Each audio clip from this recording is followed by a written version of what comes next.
Nada, yo en cuanto acabe la charla, cojo a Sara, niño tal, y vamos para Vale.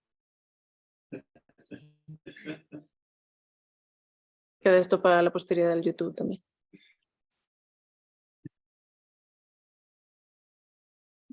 Bien la presentación también, ¿verdad, Andrés? ¿Cómo? No ves la presentación, claro. No, ahora mismo te veo a ti.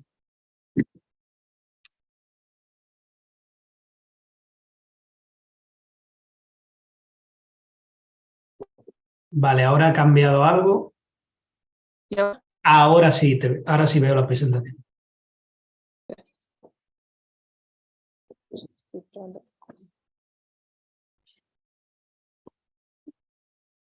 Uy, muchas gracias. Okay. Well, thank you very much for being here. Today's seminar is by Isabel Rebollido. She did her PhD in the Autónoma de Madrid and moved to Baltimore, where she met Andres and Sara. Yeah. And now she's working at the CAP. And the talk today is about the gaseous environment of A-type stars. So, Thank you, Juan. Yeah, so I did my PhD in the Autónoma in Madrid with Eva Villaver and Benjamin Montesinos, you might know. And the focus of my thesis was to study the environment of A-type stars, because I'm going to tell you more or less what we think also in planetary systems. So what we think is that planetary systems are kind of simple sometimes. Just picture a star, a couple of stars, and then the planets around them.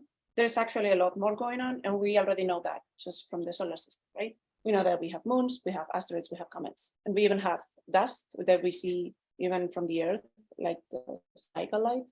And we also have some gas, but very, very minimal amounts. And this is sort of a very complex and long process that it's planet formation, right? It's a very brief of what goes on in planet formation. So we start with a huge cloud that collapses into protostar, and as the star forms, there is a lot of things going on also in the disk. We start with a very, very massive disk that is really flared up. It has a very large vertical height, and it's also very extended. And that disk is more gas from the original nebula. As the star forms, it starts to rotate, generate some momentum in the disk as well. And the disk starts to settle, and so it loses vertical height. But there are other processes going on, like, for example, evaporation, photoevaporation from the star that drives the gas away. And there's also some accretion on the star. So we start to lose enormous amounts of gas during this process, these first years of the process. This is what we photographic disks on the top. And then we move on to what it was called in the literature at some point as transitional disks. And there is a lot of debate about this right now. So I'm just going to keep calling them protoplanetary disks. And we believe that a gap is open here in the inner region because just of the radiation of the star. We might still have some gas, but in rings or in the outer regions of the system. But that gas is eventually also lost. And for me here, the giant planets, Jupiter and so on. But the terrestrial planets are probably still not formed yet. Terrestrial planets, we believe they actually form in the last phase, that it's what we call the debris disk. And it's debris disk because it's full of debris. There is all the leftovers from the protoplanetary phase there. We probably already have planets formed, the giant planets, the gaseous planets, but we're still very much forming the young planets, sorry, the terrestrial planets. And there is also a lot of dynamical activity still. So what we think a debris disk looks like, and you might just say, well, that's the solar system. Well, yeah, but we kind of think it's a very similar process in every planetary system. We may have different distribution of planets because of migrations and stuff, but we do think that young systems that still have a lot of debris have the star in the center, or stars, you can have a binary, and it has very hot material that is really close to that. This is still a leftover. We are still populating this very hot material that is usually dust. And we can see them at very short wavelengths in the near infrared. And we also have material in the terrestrial zone. That's the one that we are most interested in because we think it might be polluting the atmospheres or even participating in the formation of terrestrial zone planets, which is where we're most looking for life, right? So we have to go to medium infrared. And then if we go to very, very long wavelengths, far infrared, submillimetric, etc., then we would be probing the dust that it's colder and that it's in the outer regions of the system. So different wavelengths probe different regions of the system, and they are all interesting for very different reasons. So this is the classical view of a debris disk. We have planets formed, we have planets forming, and we have a lot of dust that is layers of the system. But in the past, I want to say 20 years, but maybe 20 is an exaggeration, maybe it's past 15, we have covered that there is a lot of systems that have big, non-negligible amount of gas. That gas that should have been lost the phase or after the protoplanetary phase. So what's going on in these debris disks? And these are images from ALMA, from several debris disks in some imagery. And we even see different transitions of CO. We do see other species, but mostly detections are in CO. We have so much information about this now that we even see structure in the disks. So this is the most famous case, that it's the beta peak. The beta peak disk, if you have never heard about it, you will hear about it a lot now. It's one of the most famous debris disks. It was the first imaged debris disk in 1984, I think. It's huge. It has like 2,000 astronomical units diameter, which is really, really big for a debris disk. It has planets, it has comets, it has a lot of debris, it has a lot of gas. And one of the particularities of the system is that it has a huge clump of gas. And we have absolutely no idea what's going on. Everybody says a collision, sure. Or to stand that affirmation, right? And this is not the only evidence we have of gas. We are now convinced that debris disks have gas because of all of these observations with ALMA and submillimetric and other facilities in submillimetric and far infrared wavelengths. But we actually had proof of gas since the 80s. And this is one of the first examples. Well, Fortnite said this is one of the first examples. This paper is from 2012, where when observing high resolution spectroscopy, they found that on top of the very broad photospheric lines that you can see here, this is a very rapidly rotating star. So the photospheric lines are very broad. You can see a small extra absorption. So immediately most people would think, okay, that's interstellar, right? But it is not. The interstellar medium doesn't have a line with that velocity. So it has to be from the circumstellar medium, and it's also at the same radial velocity of the star. So everything points towards that it's also gas there. And this is calcium too. This is incredibly hot. This is really, really close to the star. If you remember from the cartoon in the beginning, there is material that is really close there. So that gas is coexistent with that really close in material. Whereas the CO could be anywhere and is most likely in the outer region of the cold dust. And we see it in calcium mostly. I have to say that's a very easy line to target because it's in the optical range, so it's easy to observe. We don't have any pollution from the atmosphere. The lines, again, are very broad, so it's really easy to distinguish in there. But we also have proof in other wavelengths. For example, this is the carbon one, as seen with Hubble ST's spectroscopy. And you can even see some there is a variation between one and the other. And it doesn't only happen with carbon, it also happens with silicon. We also see variations in spectra. This is also Hubble, but I think this is COST. So we're at a point where we have gas in a lot of systems, but if most of the gas is cleared in the protoplanetary phase, what are we seeing here? Are we seeing a remnant, or are we seeing actually a secondary region for this gas? Is there something going on in those systems that is generating gas? And we do think, a paper just came out saying that no, it's primordial, but we still do think generally that the gas is of secondary origin, both the CO and the metallic lines that I showed you. So it could be from stellar processes. So for whatever reason, flares, winds, whatever, the star might be ejecting some material, but it seems that it's ejecting CO, especially about A-type stars. So it could also come from events in the disk, like evaporation or collisions. So we do think these are the most likely events. And here's where exocomets come in. An exocomet seems kind of a modern thing.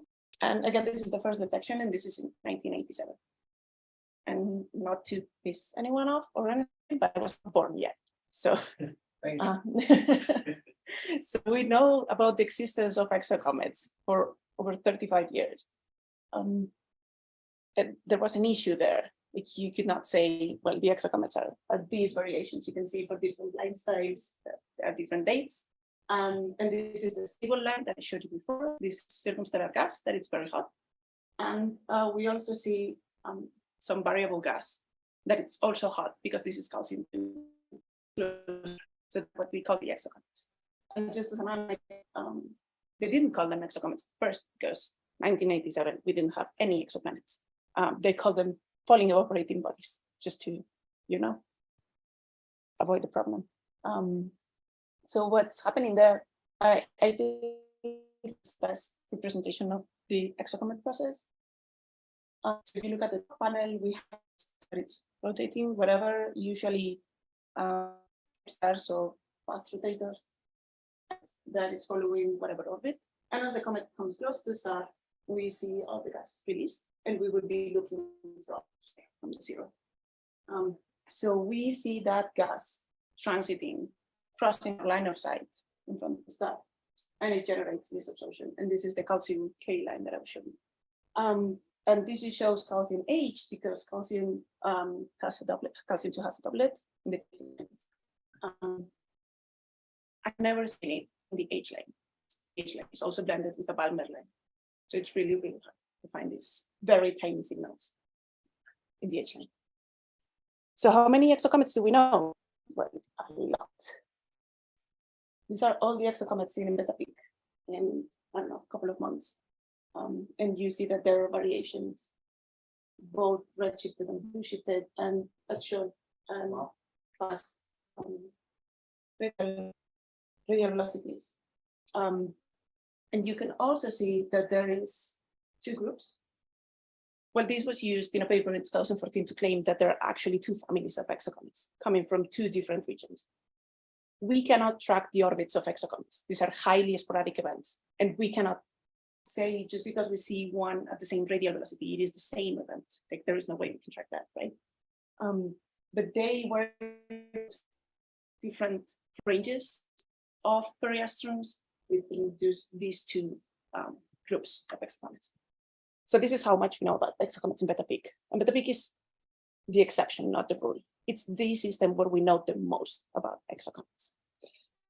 Other systems where we know exocomets, they are the ones marked in yellow as variable absorptions. We also see these absorptions stable, that the circumstellar ones, and we also see some stable absorptions that come from the interstellar. So this was a big study on a very non-homogeneous sample, just to try to find more systems like this. And you can see that most of them are A-type stars, and they are all fast rotators as well. But you can say, like, why are exocomets important? We don't care about this. They're just polluting our spectra. Well, exocomets are just like comets. They're leftovers of the planet formation process, right? And they carry a lot of information, carry a lot of technical information, which led to eventually the detection of Beta Peak B.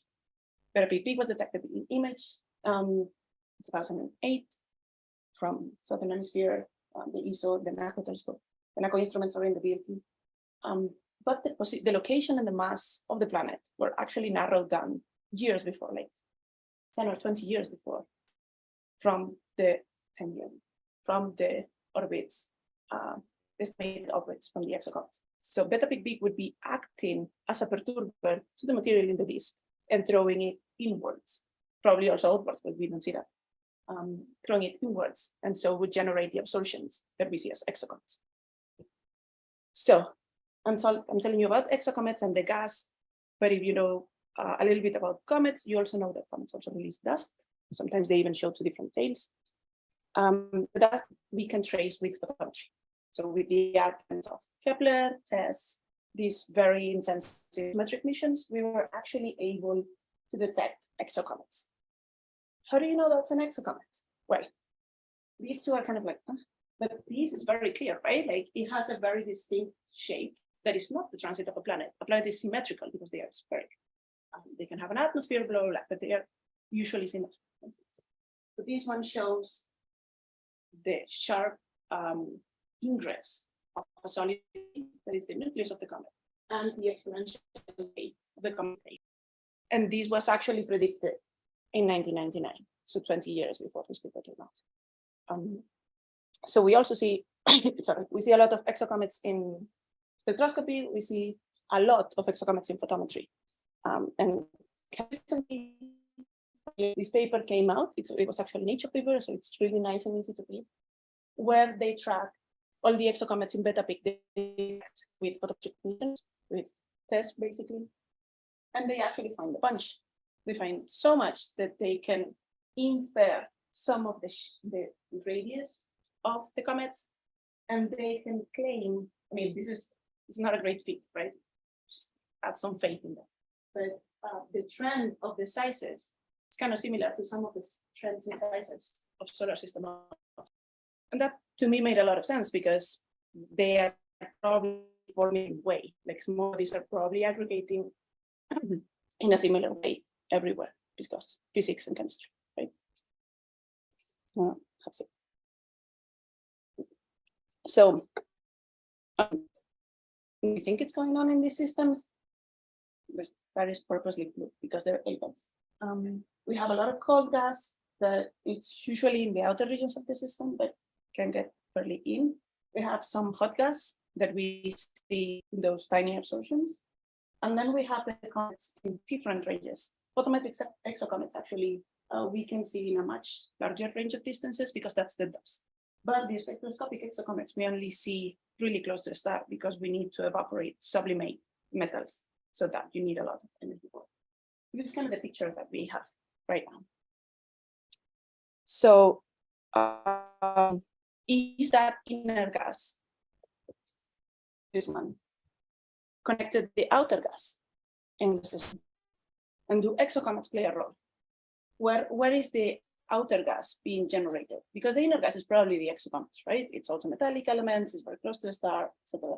But the outer gas, where is it coming from? Is it also outgassing? But because CO doesn't need that much energy to be sublimated or evaporated, it's just happening further from the star.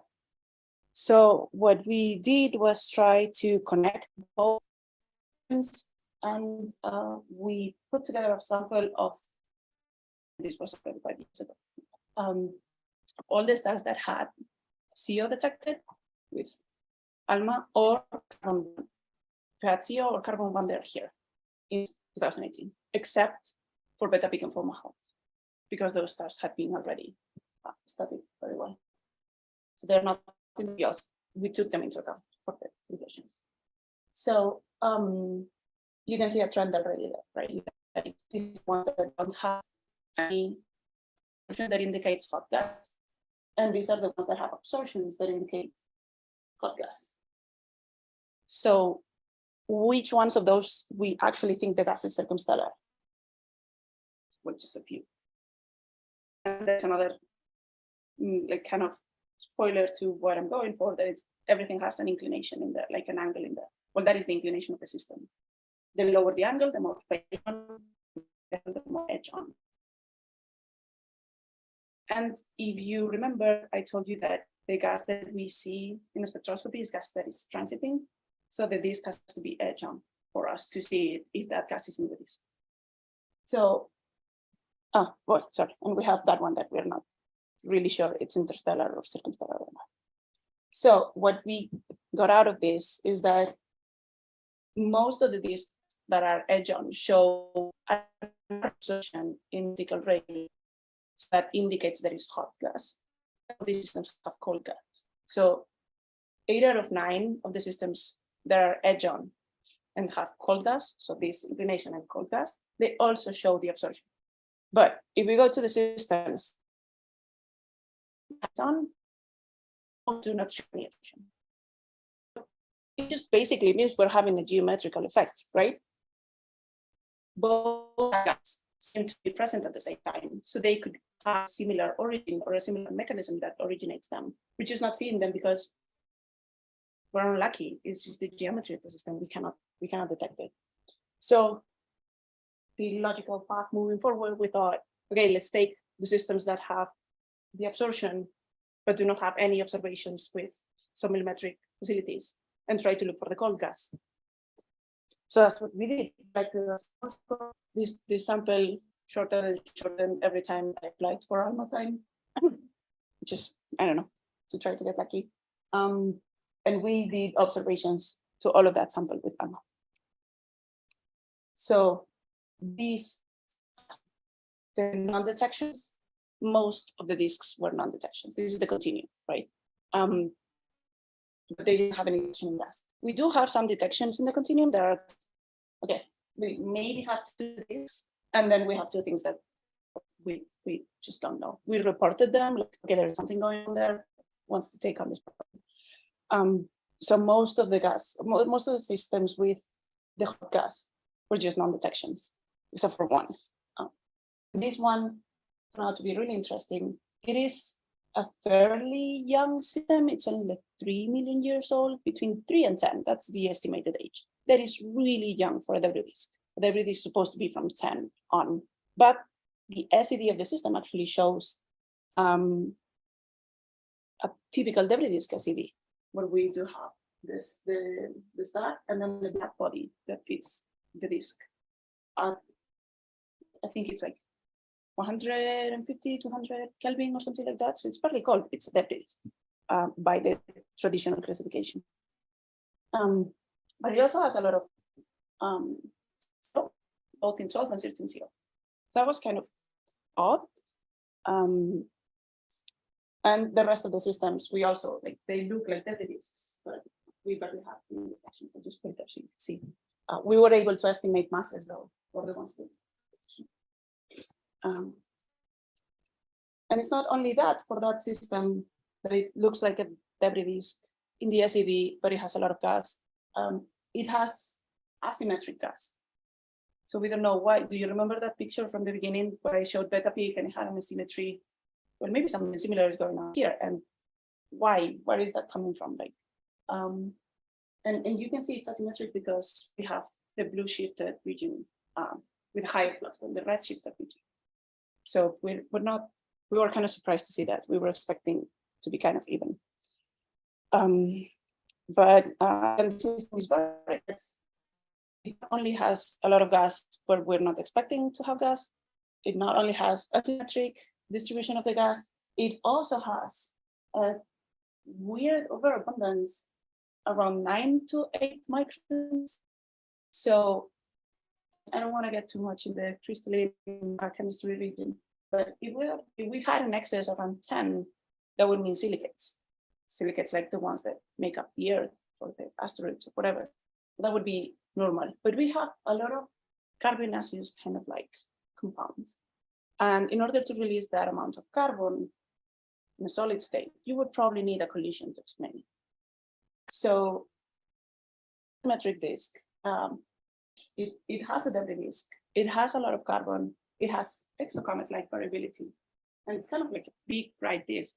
So we think there is a lot of dynamical activity going on in this system.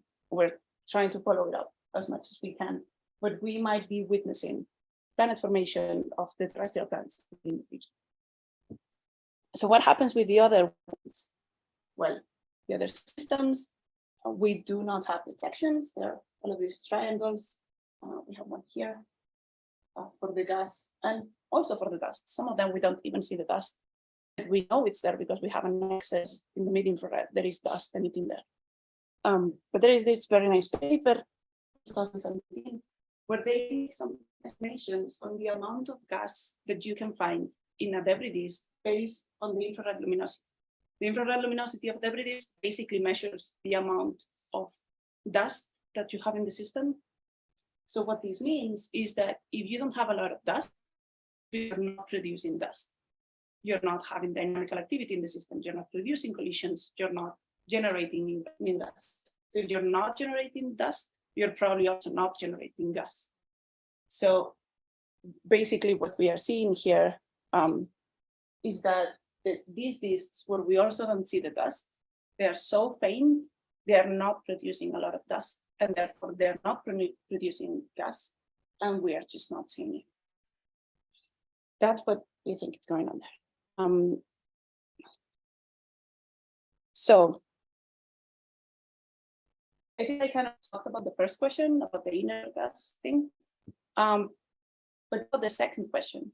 So is there a way we can tell that exocomets are actually playing a role in that connection between the outer and the inner and the outer gas? Well, so how do we look at this transportation mechanism? So I don't know if this is obvious to anyone, but to me it was like, okay, let's look in the middle. So if we know that there are gas in here, and we know that there are gas in here, what is going on here? We're having gas at further locations from the star that it's Kelvin, like 10 Kelvin, 20 Kelvin, 30 Kelvin, and we're having gas that it's thousands Kelvin. There's gas at 200 Kelvin, 100 Kelvin. So there was an attempt already to try to find that gas, Rodman in 2011. And what they tried to look for is this gas in this region here. So this CO would be the colder CO, but they claim that they should also see some in the edge between where we're starting to see atomic from the metallic lines and where we stop seeing CO. So they targeted a different transition, not the one we see as millimetric, the one that we can see in the near infrared, that it's a fundamental transition of CO. And this is the spectrum, and these are actually the detections. So these are the observations. The observations are so polluted from the ground, from the tellurics, that it's really, really hard to detect them. It's really to see these tiny absorptions from that molecular gas. Again, every disk has gas, not really a lot. So from the ground, it's really, really hard to see. We actually tried with the same instruments that they did, and it was just really hard. Beta peak again. Sorry, this is beta peak, and it's a very bright system that's close to us. It's easy to observe, etc. So we tried, but we failed. But enter everybody's favorite toy in Baltimore. And since I was there, I thought, okay, let's give it a shot. So we got time with James Webb to actually do a spectroscopy. James Webb has the immense advantage that it's not having an atmosphere, right? We do not have to deal with those tellurics that are polluting our spectrum. It has an immense problem as well, that the resolution is not high enough. Like, where were the spectroscopists when they were building this thing? Like, we want high resolution. So we selected a sample of 5 targets where we thought we would have a lot of CO because we see a lot of CO with ALMA. So we know that there is a lot of gas there. Okay, let's go for the easy ones. And this is my favorite one. This is the one that I had the CO detection with ALMA that I was telling you that it's a very complex system. So we chose to go to the wavelength range, but more specifically to the near infrared. And to go to the near infrared, the highest resolution we could achieve for these systems that are bright because they're nearby stars was NIRSPEC. NIRSPEC, I can get a little bit into politics. We know it's the ESA fully built and developed instrument from James Webb. NASA had nothing to do with it. And it has a lot of capabilities. The caveat, again, is that it has the highest resolution. The highest resolution you can reach is 3000, which to me is not a lot for the kind of research that I do. It has different slits. You can even do, I think, some multi-slit stuff. And it also has an IF, which didn't make any sense for me because these systems are kind of compact. So we went for this wavelength range to 3 to 5 micron. These transitions of CO that I'm targeting are at 4.6, I think, but not exactly 3 to 5. It actually comes from 2.8 to 5. And if you do spectroscopy in this wavelength regime, you might already know that there is a water band transition. So I also chose this range so I could go for that water band. We have never detected water in the debris disk. We know it's there because it's in the formed planetary system and it's in the protoplanetary disk. So it has to be in the middle stage as well. Rating that would give me the higher possible resolution, but again, 2700, whereas from ground we were using 40, 50, 60, 70,000. So I can show you some preliminary results about that. This is the first target. I honestly didn't put the names, but I can tell you this is the HD 36546. This is my favorite target. This is that system that is quite complex. And we were expecting, you can see the data in black, we were expecting some emission around here. Some absorption around here, and apparently there is none. We're still very much working on the data reduction. James Webb is very new, the instruments are very new. We're finding a lot of issues that, I mean, we were expecting it was going to be difficult to read. So there is actually a dedicated person in Baltimore working just on this spectrum to try to improve the reduction, because we think we can improve the signal to noise a lot. So yeah, the result is no CO detection for now. We can probably get some upper limits, which is also good. But we do have a near-infrared axis. So this is the model, the stellar model. NIRSPEC has had some problems with the flux calibration, so we were very skeptical about this. But after testing a lot, I promise you I tested a lot, there is actually an near-infrared axis. So at 3, 4, 5 microns, we're talking 1,000 Kelvin dust. So in this system that we already know has exocomets and has a lot of hot dust, cold dust as well, we also have a lot of hot dust that is very reduced. And this we cannot see from the ground because we don't have this kind of sensitivity in the flux calibration. So that was yay. It's an important paper. And we have another target that doesn't have a near-infrared axis. It doesn't duplicate the model because there's nothing interesting in that. But you can see where I'm going, right? We have a lot of CO, but it's in emission. We were not expecting the CO in emission. These disks are edge on. We are seeing the absorption of the metallic lines. What is going on? We don't know what's in. We might think accidentally the slit might have been at the same angle of the disk, so it might have gotten some of the disk instead of just the star within the slit. That would be surprising first because it would be just a coincidence, and second because this is a very clear emission. And the other possibility is that the disk is actually not edge on as we thought, and it's face on. And then we would have to explain how that fits. This is actually not resolved. Has never been resolved. We just assume it was edge on because we're seeing the absorption gas. So yeah, I don't know what's going on. And I think I'm going to leave it here. Just a quick summary. So I hope I convince you that there is gas in the disks. There is different types of gas. It is interesting.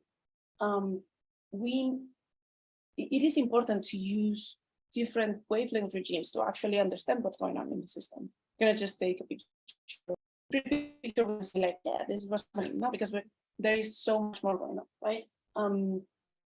This disk HD 36546, it's a very complex and very interesting system, and it is very young, so it might just be showing us the initial stages of the planet in the terrestrial zone. So we might be witnessing the formation of Earth-like planets. It's an A-type star, so but still, the brightness of the disk, so how much it emits in the infrared, is connected to how much dust it has. So it can also be how much gas it has. Everything's all tangled. And James Webb I hope I also convinced you that James Webb is going to be important for these kind of studies. The transport from the outer to the inner regions. And yeah, so if you understand this, we are still have observations with James Webb ongoing. They're going to finish in September. We have the windows. We have three more windows during the summer for the 3 objects that remain. And we just have a very recent news from the Cycle 2 that just came out a couple of weeks ago, that there's going to be a program from Luca Matra, who works also in this kind of studies of gas indemnities, that is going to target the 2 micron. So he's just going for, so fingers crossed. And I'll leave this up. Thank you very much.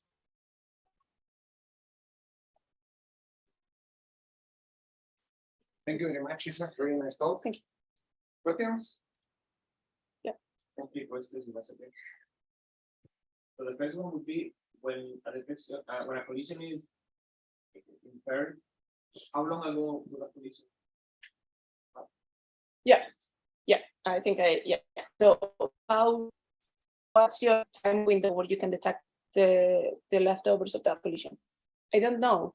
And I don't know because it depends on the species. I think that, so the most accepted species that we use to trace collisions, I think it's SiO. So silicate oxide, I don't know how to pronounce that. Oxide lithium.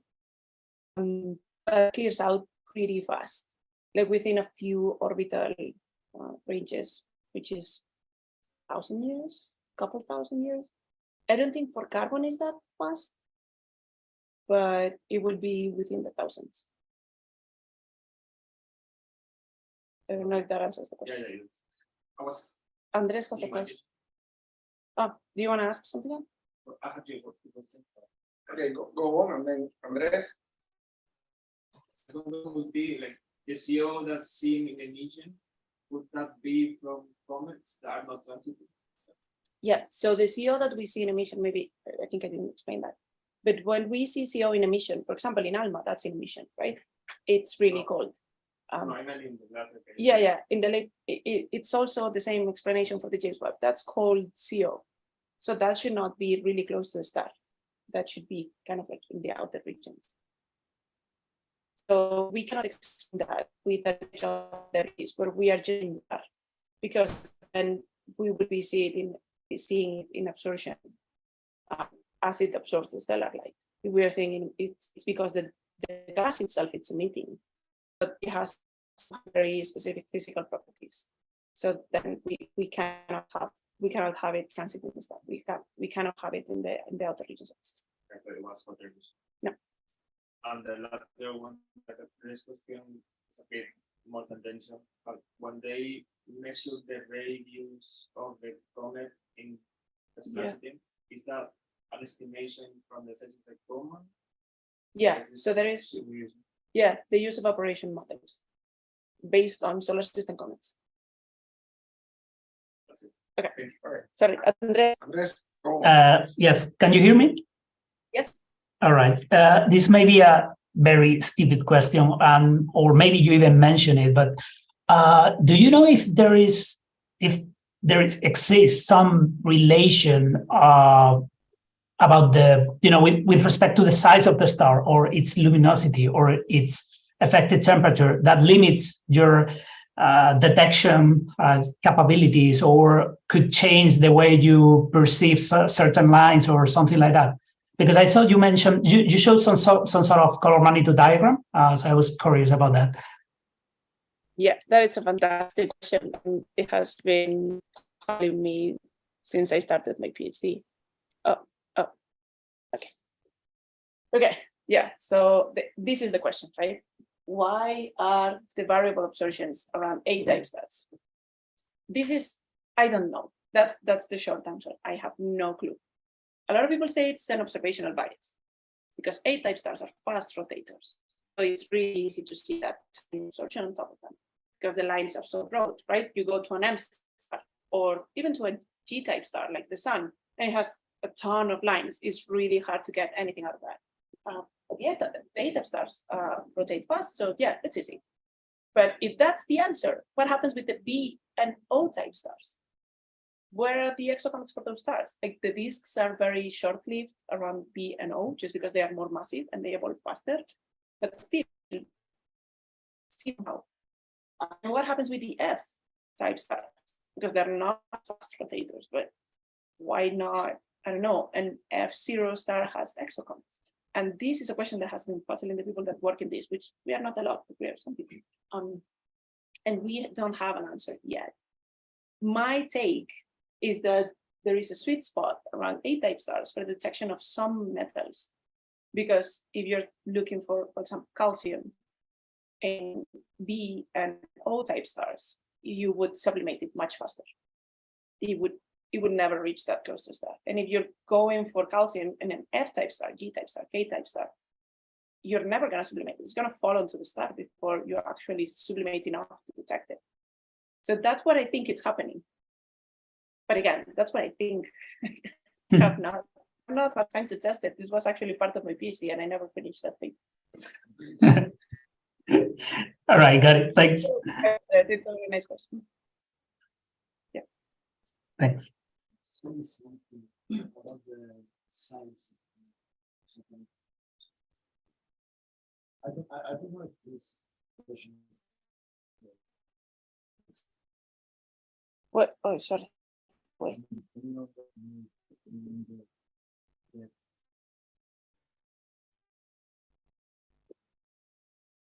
Yeah. So okay, so there is a degeneracy, right? Because if you have a comet and you put it really close to a star, it's going to cover much less of the surface area. But if you put it really far, it's going to cover much more. So where the comet is, and that's the main caveat of that. And that's basically why we can't do this kind of measurements with a spectroscopy. But with photometry, you have tiny advantage, that is the duration of the transit. So you can tell it's because of what it takes to transit the star. Because you cannot estimate the radius of the star, so the diameter of the star, so you would know what would be the transit duration. So these sizes, you gotta take it like this, right, with pintas, because there is some degeneracies in these estimations that depend on the radius of the star, on even the parameter impact of the transit, like if you have transit in the middle, or is it transiting here, or is it transiting like this? But exocomets give you an extra tiny bit of help, that it's that the shape of the transit of the exocomet also gives you some information about the orbit. Like you only see the tail if the parameter impact is kind of like this. So there are some degeneracies, and these there is a lot of estimates in these calculations. But with a lot of information all put together, you can break some of those degeneracies. So I would say that possibly the beginning of the sizes is not like, okay, this is like 5 kilometer asteroids, whatever. But the overall shape and range of sizes is probably accurate. So I would not take the size of one single exocomet and say like, oh, this is accurate. No, but if you take all of them, you kind of do a statistical study, and these are like about 30 exocomets or something like that. Then you can start to say some things.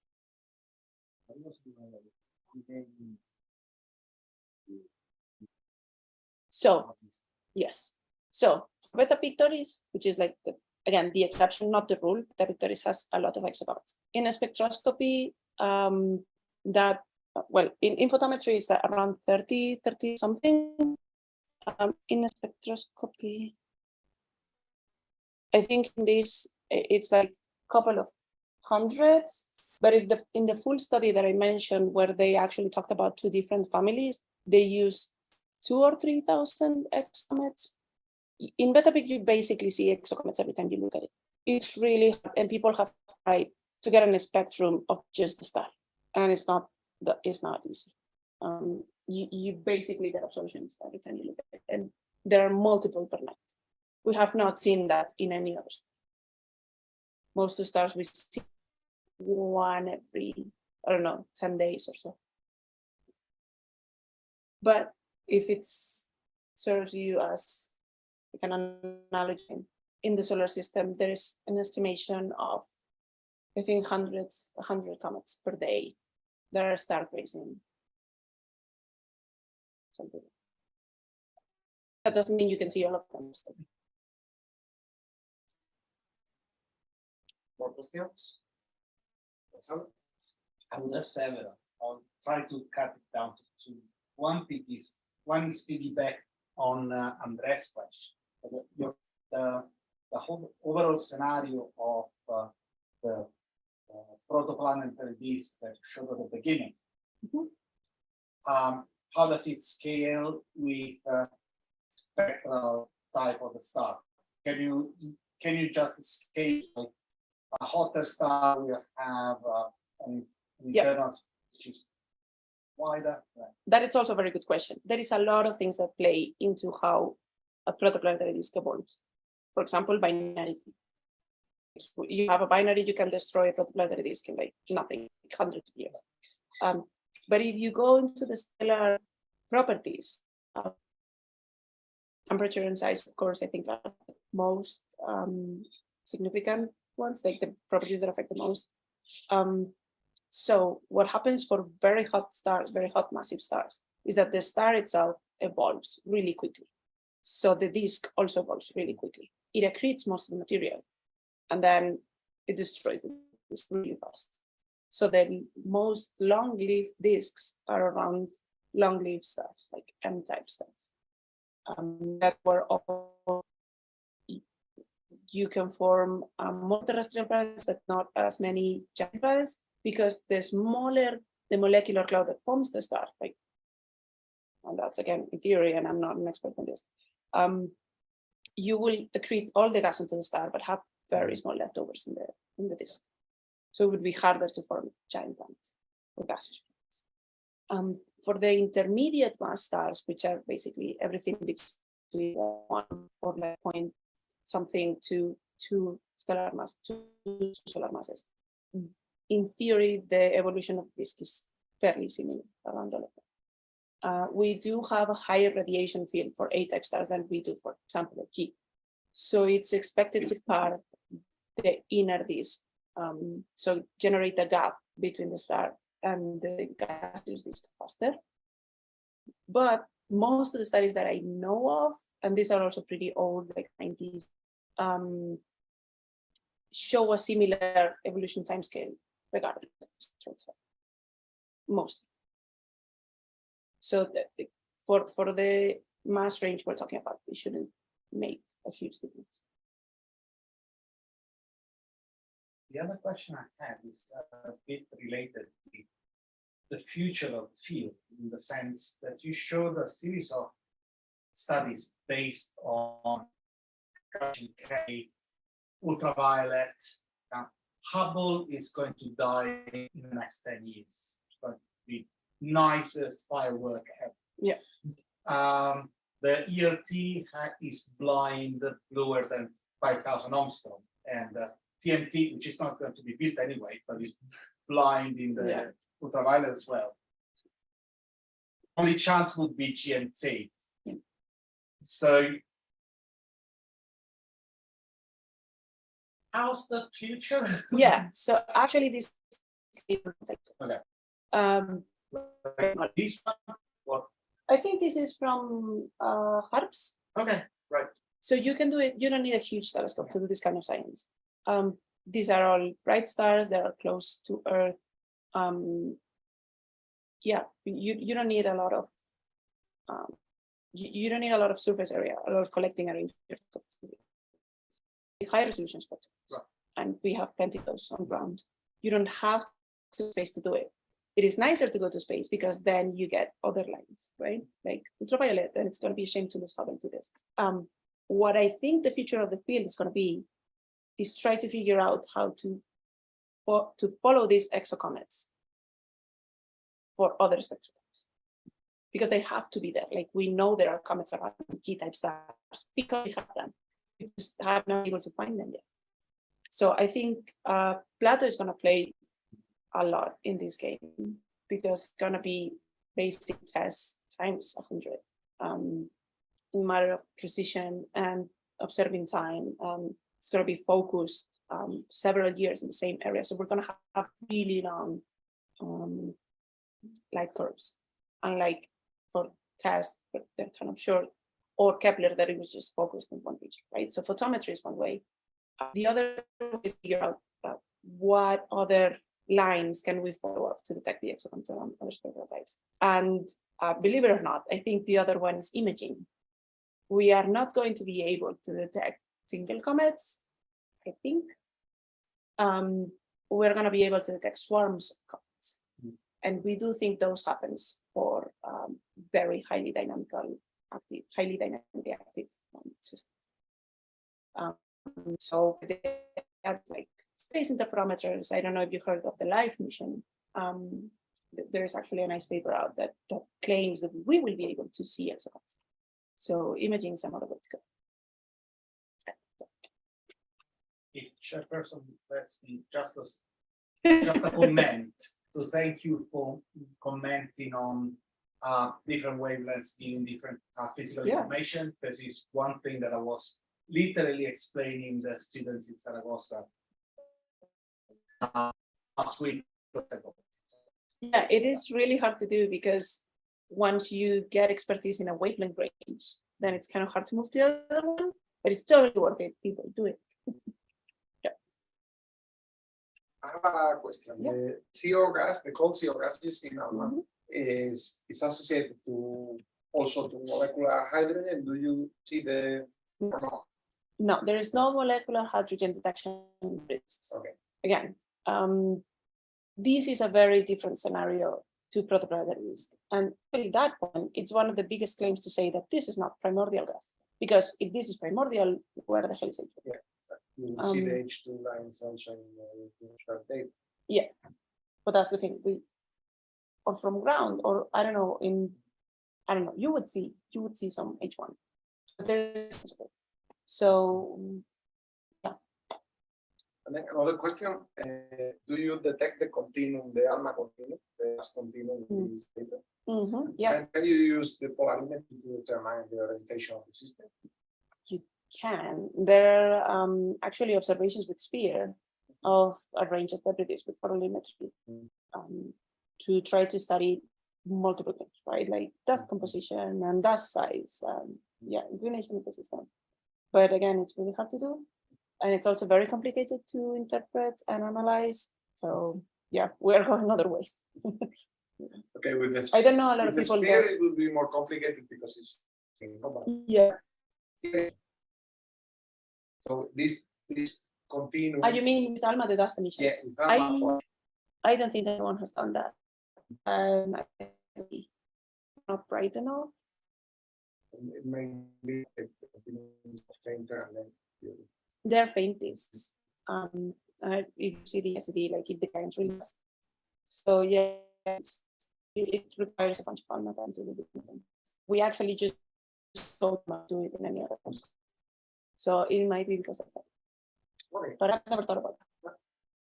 So there are not any more questions. Thanks again, Isa. Thank you.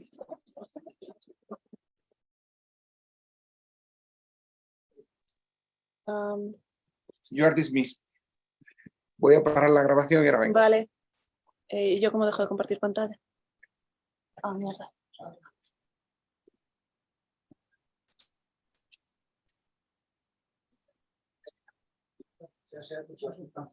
¿Qué tal, Andrés? Nos vemos en ¿verdad? Nos vemos en media horita. ¿Dónde te espero? ¿Eh? ¿Dónde te espero?